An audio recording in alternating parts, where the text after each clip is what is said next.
Hello, কেমন আছেন সবাই? নিশ্চয়ই ভালো, আমিও ভালো আছি।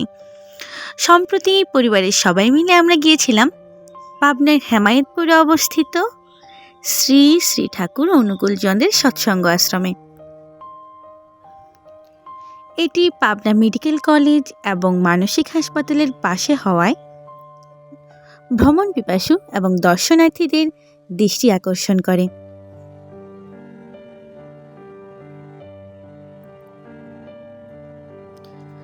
মন্দিরের অসম্ভব দৃষ্টিনন্দন কারুকার্য সবাইকে মোহিত করে।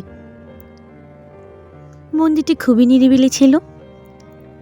মন্দিরের পিছনেই আরেকটা জিনিস সবার চোখে পড়বে, তা হলো এই সুন্দর পুকুরটি।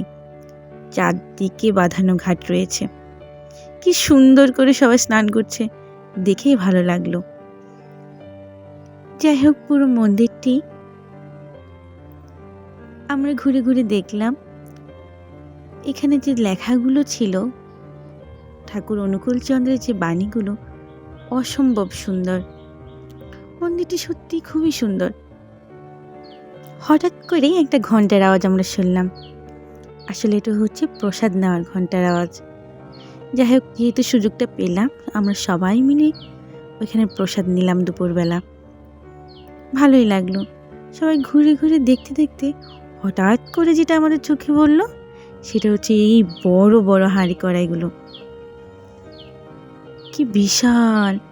আমি দেখে অবাক, এত বড় হয়। যাই হোক, আমরা সবটাই ঘুরে ঘুরে দেখলাম। অনুষ্ঠানগুলোতে এসব করে রান্না হয়। ঘুরতে ঘুরতে মনে হলো যে আমরা সবাই মিলে একটু বসি। আমরা মন্দিরের সিঁড়িতে বসেছিলাম। বসে বসে মন্দিরের যে কারুকাজগুলো ছিল, ওগুলো দেখলাম আর মোহিত হলাম। কি সুন্দর কাজ! অবাক করে, তাই না? এরপর একটু হাঁটলাম, হেঁটে হেঁটে দেখলাম আসলে কি সুন্দর নিরিবিলি একটা শান্তি অনুভূত হয়। অনেকে আসে, ঘুরে, ভালোই লাগে।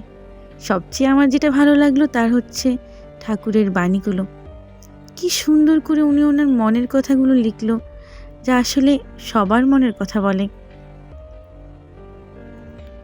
তিনি সৎসঙ্গ নামে জনহিত করে একটি সংগঠন প্রতিষ্ঠা করে গেছেন, যা আসলে দেশে বিদেশে খুবই প্রচলিত এবং নামকরা।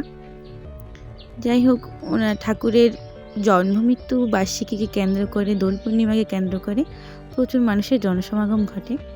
বেলা শেষ, তাই ফটো সেশন শেষে আমরা সবাই বাড়ি ফিরে এলাম। ভালো থাকবেন সবাই।